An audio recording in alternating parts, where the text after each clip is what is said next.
the way to prevent cascades is to keep your eye on the goal, to understand what you're trying to accomplish, and not to go down rabbit holes chasing abnormalities, but rather to be focused on the outcome that you're looking for. Hello and welcome to Clinical Changemakers. Today on the show we have Dr. James Mould. He is a family medicine physician, geriatrician, academic, has a Master of Public Health, and is a Professor Emeritus at the University of Oklahoma. Dr. James Mould, welcome to the podcast. Thanks for having me. What I'm really keen to talk to you about today is some of this really fascinating work you've been doing in this paradigm shift, really, in the way that we think about healthcare, looking at goal-orientated healthcare as opposed to problem-orientated healthcare. But I think what would be quite illustrative of this concept and kind of how you've been building this out over the years is to talk through some of your experiences throughout your career. I understand that you started out as a family medicine physician, and at the time that you were doing that, that was quite a new specialty. And so I imagine it was quite not only exciting, but also quite a lot to sort of take on. I wondered if you could reflect on any early experiences in that area, in that new field, that perhaps shaped or started to shape some of this type of thinking. Well, I went to medical school at Duke, and Duke has a unique curriculum in which you take your core basic sciences in the first year, core clinical sciences in the second year. And so by the end of my second year, I'd had enough clinical experience that I felt like I could do a rotation with practicing physicians. And I was 6 months ahead of schedule. So I took those 6 months to go out to Idaho and Wyoming and work with some generalists. They weren't true family physicians because the specialty didn't really exist when they went through their training. So, but they were small town physicians who practiced a wide range of medicine and surgery and OB and so forth. And what I experienced out there, part of it was just being in small towns, I suppose, and part of it was being with generalists. It was quite a contrast with what I saw in the medical center. Much more personal, individualized, invested, compassionate care, which stood in contrast to the gallbladder in room 301 that I saw in medical school. I then finished my medical school training, and at the point when I was making a decision about what to do with my career, family medicine had emerged as a new discipline, and it seemed exciting. It seemed like it was a revolution. What the spirit of the discipline was that we were going to humanize healthcare and bring together the qualities of the general practitioner with the new science of medicine and so forth. So I'm kind of a revolutionary kind of guy. I'm prone to join revolutions, and so I joined the revolution. Part of it was I was told I shouldn't. So the chief of medicine tried to talk me out of it, and that just made me more determined to do it. So that's how I ended up in family medicine. And so what did it look like as a standard day? I'm sure there wasn't quite standard days, but what did it look like then? I mean, I think a lot of us reflect on what family medicine physicians and general practitioners do now. When you were in this new revolution, what did a kind of day-to-day kind of look like? So I went to the University of Rochester to a community hospital program there associated with the university.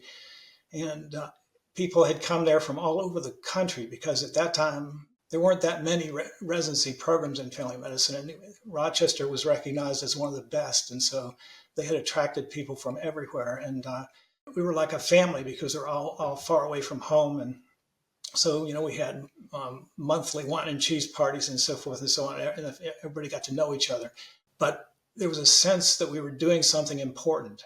I don't know what Camelot was like, but it felt like, I always use that term, it felt like Camelot. I mean, it was just a lot of really good people caring for people who otherwise wouldn't have gotten good care and doing the best we could to give them the care that they needed. That was the spirit of it. We were taught to believe that we could do almost anything. We were supposed to do everything from deliver complicated pregnancies to counsel people with complex psychological problems. I think it was too much, probably, but we were taught the biopsychosocial model of Engel. Engel was at Rochester at the time when I was doing my residency, and so the model was that we were taking care of whole people who weren't just bags of medical problems, but actually human beings who had lots of different issues. I understand you practiced as a family medicine physician for a while and then moved into the geriatric space. What was that transition like, and how come, following that revolution, you then moved into another area?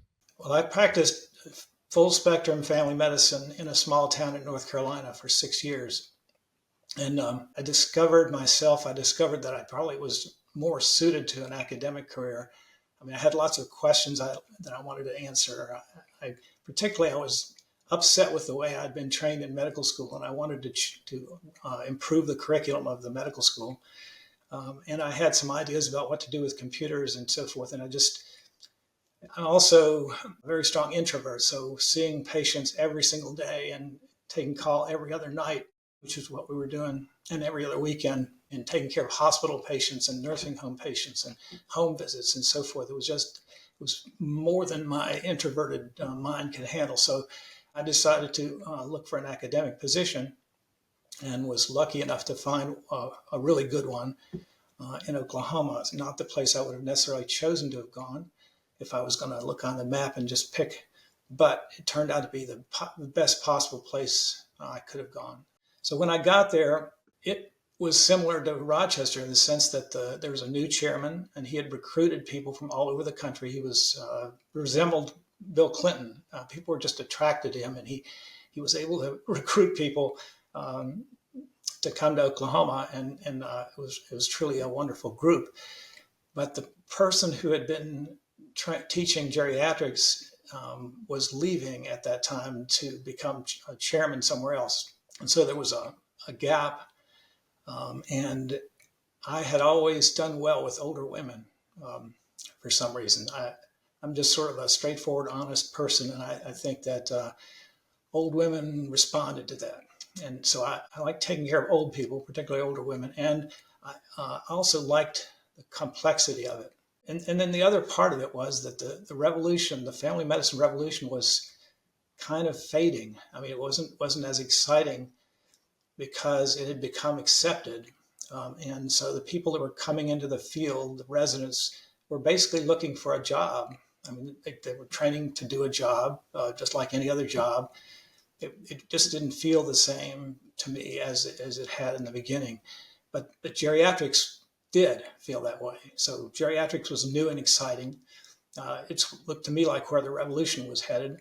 And they were talking about some really interesting things like interdisciplinary teamwork and focusing on function and quality of life and things that seemed like they were important. So I became a geriatrician. I taught myself initially, and then they started offering mini fellowships. And so I did a mini fellowship, took the certification exam, and became a full-fledged geriatrician. And I justified it by saying to myself that if I can figure out how to take care of the most complex older patients, then I can take care of anybody. And when I learned from geriatrics, I can bring back into family medicine, and it'll make everybody's care better. That's why I justified it.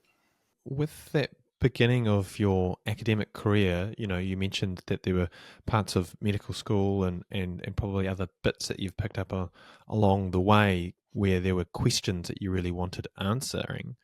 Were there any parts at that beginning stage where you either were able to answer some of those sorts of questions, or perhaps where you're able to ask even bigger questions than maybe what you had imagined in the beginning?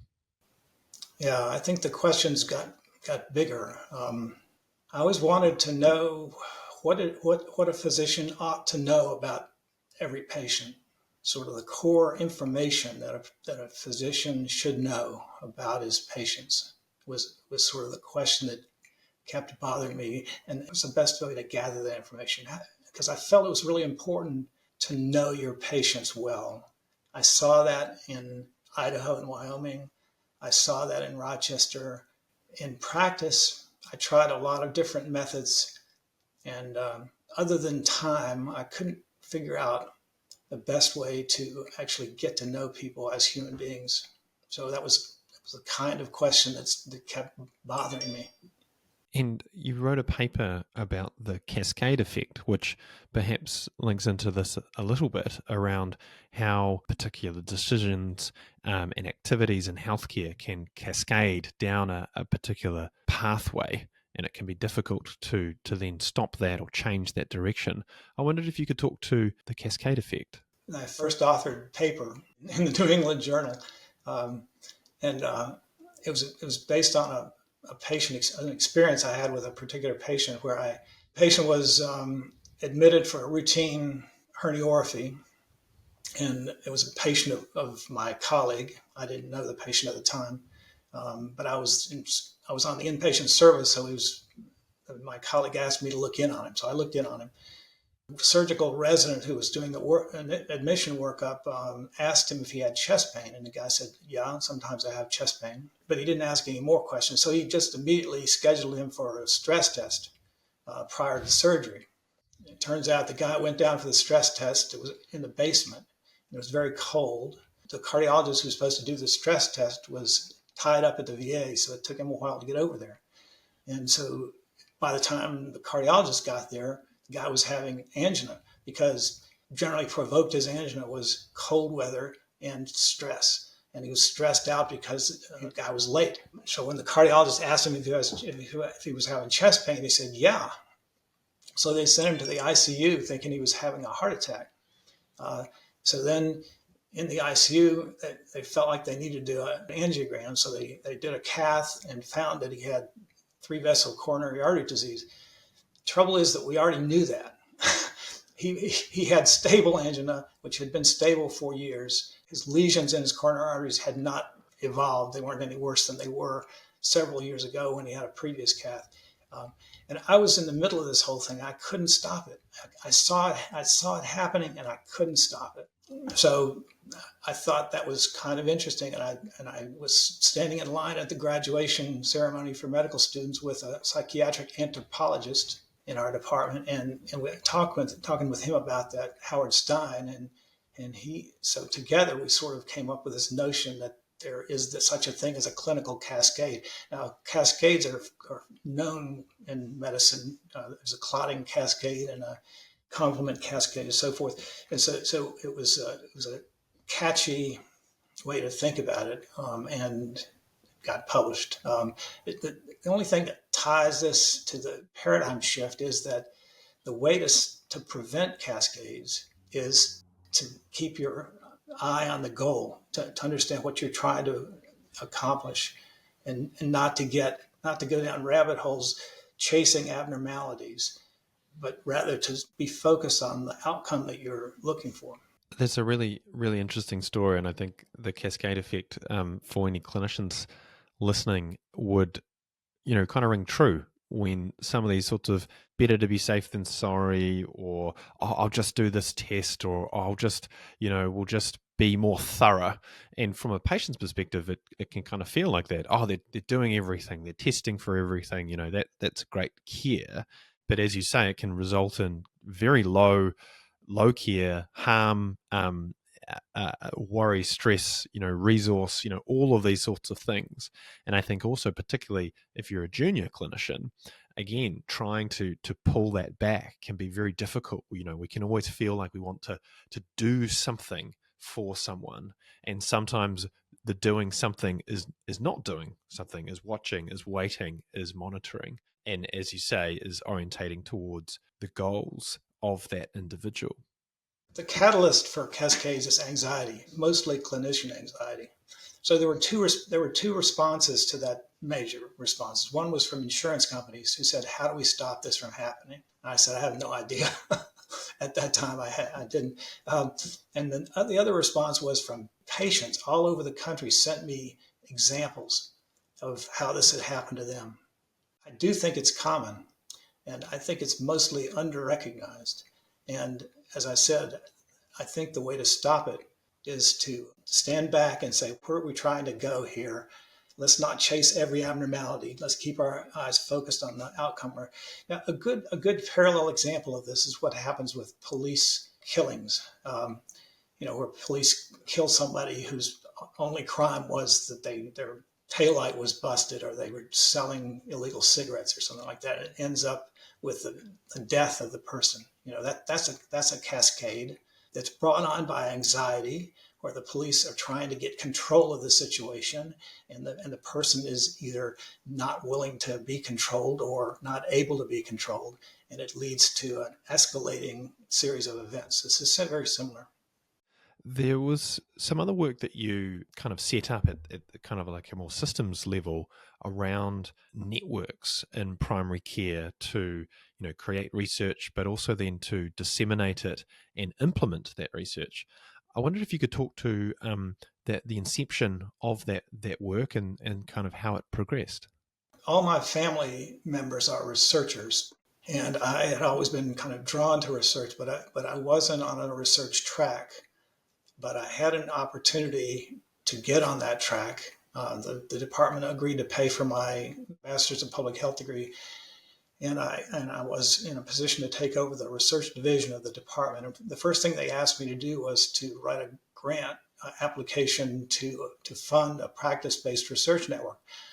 Now, practice-based research networks were a new idea of engaging private practices in research conducted within their practices, and call them practice-based research networks. And so I wrote the grant application. It was successful.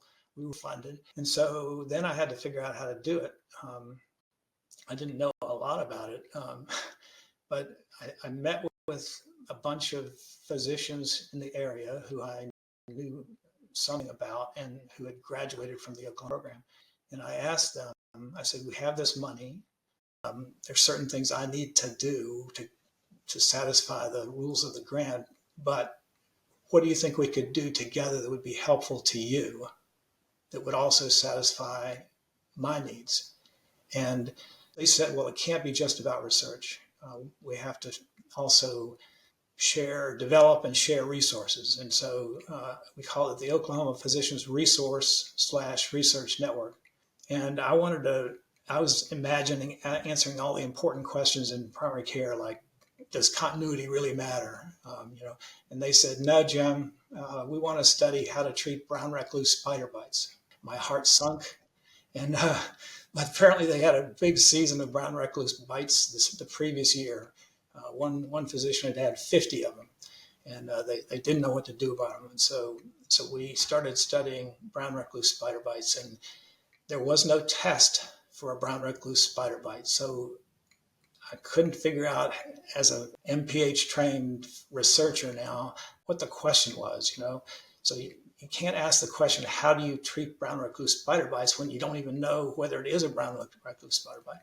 But I figured out that the question wasn't that. The question was, what do you do when you have a patient in your office who has something that you think might be a brown recluse spider bite? That reframing that question changed my whole perception of how applied research should be done. I realized that there was this huge divide between pure research and practice, and that I was somehow I found myself in that gap. Oh boy, it was a very successful project, and we have the biggest series of brown recluse spider bites ever published. But and I'm sort of, for a long time, I was getting emails from all over the world, but I learned to trust the physicians in the network, and that network was very successful. Still is going now. I'm retired, but the network continues. I think there are, 250 members now. We did that study when we had like 10 or 12 members.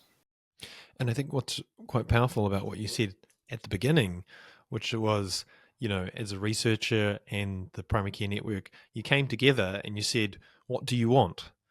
So often in these sorts of scenarios, you can have the researchers or the policymakers or whoever kind of lead from on top and say, well, this is what I think you want, so here you go. And it turned out that actually their need was, you probably couldn't have imagined exactly what they wanted, but that's what they needed. And that's how you not only fix people's problems, but you also build trust so that you can build on these types of relationships as well. I wonder, as this network evolved, what was it like to, navigate the network in terms of the relationships and the questions that kind of kept coming through? How did you kind of prioritize and kind of work together to kind of get the data, analyze it, and then actually get it back out to the clinicians to use it? Well, I made it a point to visit every practice at least twice a year. I went out to those practices. I put a lot of miles on my Prius, get to know them, the physicians personally. And we developed a listserv, which turned out to be really important, even for the people who didn't ever post anything on the listserv. Because we were so successful, people visited us from other states to see what we were doing. And every time we would go out to lunch with some of the members, they would always say the listserv was really important. The hard part was trying to balance the funding, because it takes a certain amount of money to do research. So trying to balance what the funders wanted with what the practices wanted. I tried my best to do that. And in general, I think we accomplished that. But there was a big change point where a researcher in Tulsa who was violating the rules of research, and the NIH threatened to cut off all funding to the university. And so the university, and I can't remember what year that was, but at that point, the university then put in really strict criteria for who could consent patients and who could actually be involved in recruiting and consenting patients. And it made it impossible for us to do the kind of research we had been doing in the practices. So we decided to instead start studying practices instead of patients. So at that point, we could do the consenting because we were consenting the physicians and the nurses and so forth in the practices.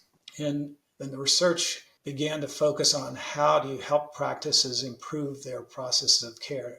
That research now is called implementation research. At the time, we sold it as quality improvement, but it was research about quality improvement, which leads into some of the other subjects you wanted to talk to me about. But that's how that happened, that transition. We still did some studies that involved patients, but it was more difficult. So let's maybe talk about that implementation research. What did you learn? Well, we relearned something that others had discovered before, which is pretty typical. What we relearned was a couple of lessons, and the lessons we learned mostly had been discovered previously by the farmers. Cooperative extension, as soon as we figured out the method, it occurred to me, this looks a hell of a lot like agricultural extension. But that took me probably 8 or 10 years to figure that out. So what we figured out was that it takes a combination of support components to help practices change. The change is very difficult within practices. People have described it as being like trying to repair an airplane in mid-flight, because they're having to see patients and yet they're also trying to make changes occur. So the combination we settled upon was to go into practices, give them some information about how they were doing in a particular area, do some audits and give them some data about, where they could improve in a particular area. So if we're focused on asthma, for example, usually it was me, but some clinician, family physician would go into the practice and explain to them what the experts said about how to take care of people with asthma and why they came to that conclusion. And we would have a discussion, a clinician to clinician or clinician to practice discussion about the guidelines and did they make sense, and what makes sense, what doesn't make sense, why did they do it this way, and how would you implement that if you were going to implement it.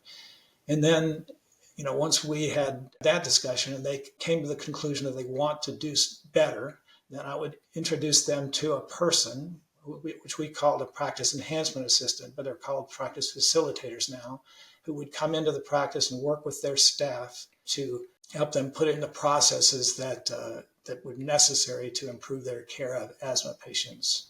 And a lot of times information technology, electronic records were involved, so sometimes we would provide some support for that as well. So that's the method that we came up with. The other thing that came up, which you wanted to talk about, is best practices research. So when we looked at the data on almost any process, there were high performers and low performers and everything in between. There was always a spectrum. And initially we were looking to see how we could improve the low performers, but then we figured out the best thing to do is look at how the high performers did what they were doing. So we'd first decide what is the process that we want to improve. The first process we looked at was lab test management, and we would break that into its component parts.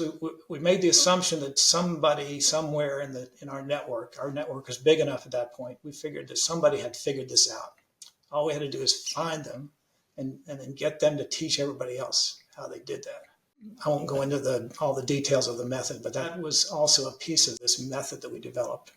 I feel like sometimes in healthcare we're kind of good at some of those first two elements, capturing some data and doing some audit, doing some education and explaining the why. But the second part, I think, is the bit where we often are sold a little bit short on, which is the how. How am I going to implement this in my clinic, the way that we have our workflows, and actually have some resource for people who've done it before to help facilitate that. Because again, I think sometimes in general practice, it can be like, we've given you the education, now go forth. And as you say, the plane's flying.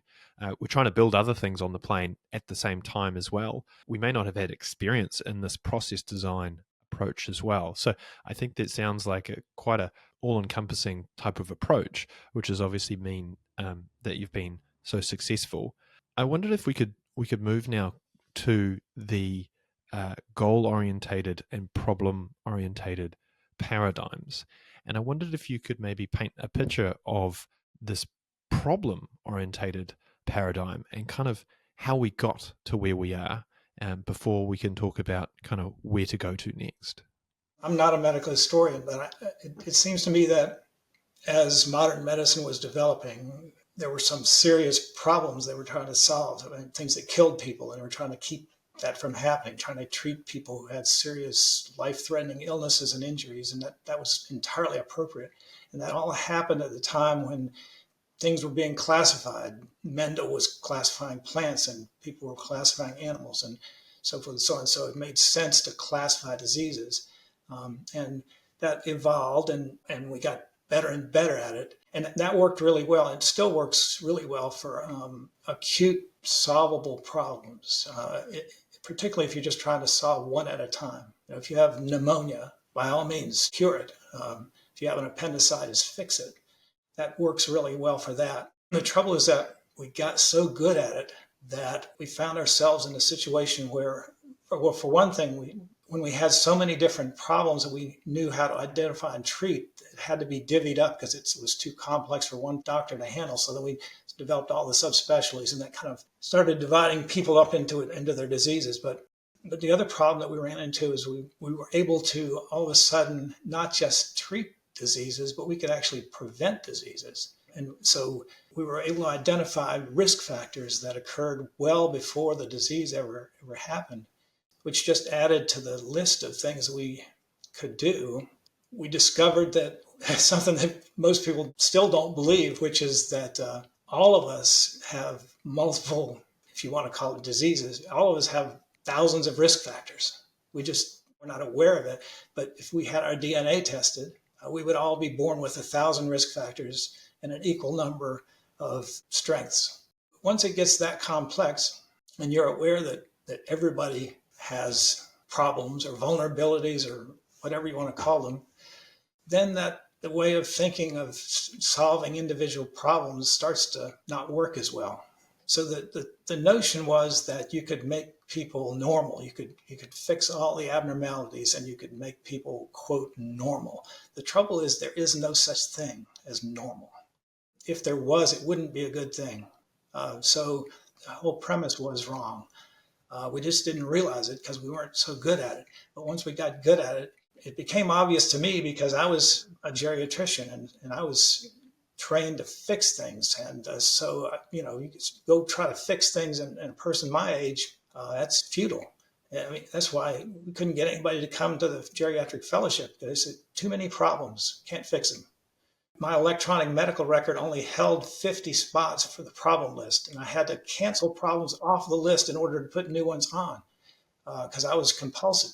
And I was going around giving lectures to doctors about what's normal aging. And I started wondering, why are they so interested in what's normal aging? Well, because you have to know what normal is in order to figure out what abnormal is.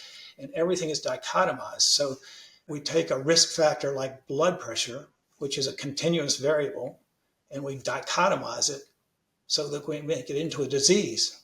So you can see how we're trying to jimmy rig a system that's no longer adequate, try to make it work for these issues that we haven't, that it doesn't work well for. Like we treated, and probably still do, treat pregnancy as a problem. It's not a problem, it's a part of normal life. Death and dying is had to be separated out as palliative care because it didn't fit into the problem-oriented paradigm. So it's time, past time, but certainly time to think about a new way of viewing health and healthcare, I think, just to accommodate the fact that we've gotten so good at the other. It's just, we've gotten too good at it. It doesn't work anymore. I just want to underline what you said there around normal. I think, sometimes we can think of our bodies as machines. And so that helps to convey this type of thinking about, just replacing spare parts rather than recognizing ourselves as, complex biological organisms that go through changes. We're constantly changing. Our cells are turning over, our blood is pumping, all of these sorts of things are in continuous motion. And we have, homeostasis, which is looking to balance things out, but it is always trying to be in balance. It is not completely, static, and we wouldn't want to be static, would be dead.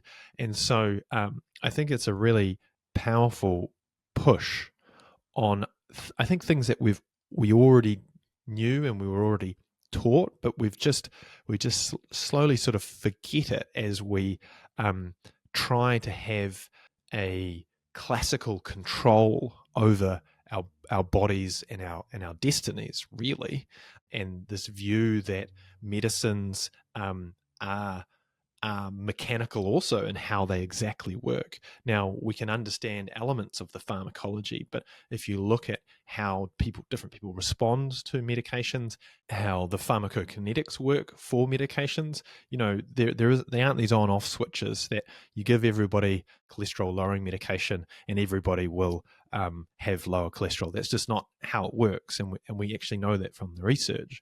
But we are sometimes disconnected from that fundamental truth and too caught up in this other mechanical type paradigm. And so that's why I love this concept, because it's recentering the humanness of humans and actually is an evolution out of this old paradigm. I started asking medical students, what's the difference between a doctor and a car mechanic? They really couldn't come up with a cogent answer to that question. And my answer to that question is that human beings have goals and aspirations and values. So, I think it's our brains that make us different from a car, really, mostly. You can solve that pharmacologic problem you mentioned with precision medicine, in theory at least. In theory, you can make a computer model that could predict which drugs would work in which people. But human beings are more than that. It's not just that we are alive, it's that we think. And we all think differently, and we all have different qualities, different strengths, and different vulnerabilities, and different talents, and so forth. That brought me back to my original question, my original big question, which is, what do you need to know about a person to actually be able to take care of them?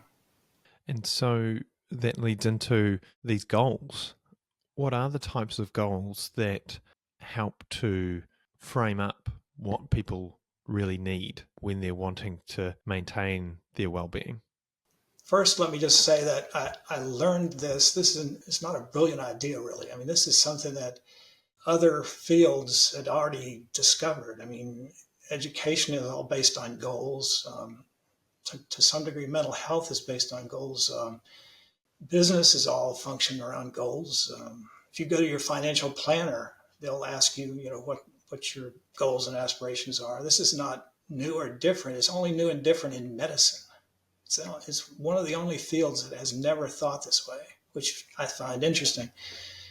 So I didn't think it was that great an idea. I thought it was worth a paper. So I published a paper in 1991, and my co-authors directed me to a book by Thomas Kuhn, which is all about paradigm shifts. And I said, it's not a paradigm shift. It's just a good idea. 30 years later now, it's a paradigm shift. They were right. I learned it from the rehab therapists. I learned it from mostly occupational therapists who think this way already. Where I was working in a geriatric rehab unit, and I got to know the way therapists think. I was also working with an educator because I'm an academician, and part of my job was to teach people. So that's the way they think as well. So I started thinking, well, why don't doctors think that way? I still don't know exactly. But anyway, so the first problem I had was naming it. And a name is really important.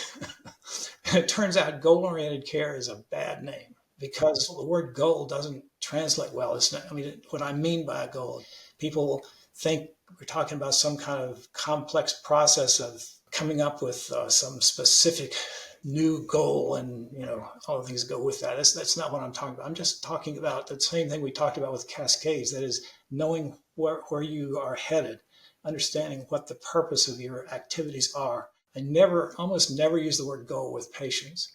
The goals I'm talking about exist in nature. You don't have to come up with the goals. The goals already exist. So everybody that I know right now wants to stay alive as long as possible. Now that's also, everybody has a point at which they wouldn't want to stay alive. And it's important to know what that point is for every individual person. And you can't predict what they're going to say. You have to ask them, what conditions for you would be worse than death, where you wouldn't want antibiotics for pneumonia? That's an important question. That's an important bit of information that you should know about every one of your patients. Now, it may change in their mind over time, but you need to know at this point in time how they think about that. Everybody else, until you reach that point, people want to stay alive. The goal is survival.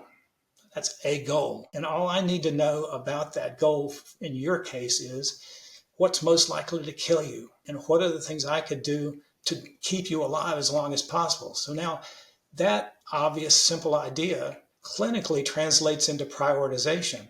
So if I know what your risk factors are and what your protective factors are, and if I had the right computer program, I could give you advice about where you should put your effort, because you can't do everything. I'm telling you, you have 1,000 risk factors, okay? But if you could pick the 5 important ones and focus on those, you'll get most of the benefit out of addressing all of them. Some people don't need to have their blood pressure reduced, even if it's elevated. Some people don't need to have their blood sugar reduced, even if it's elevated.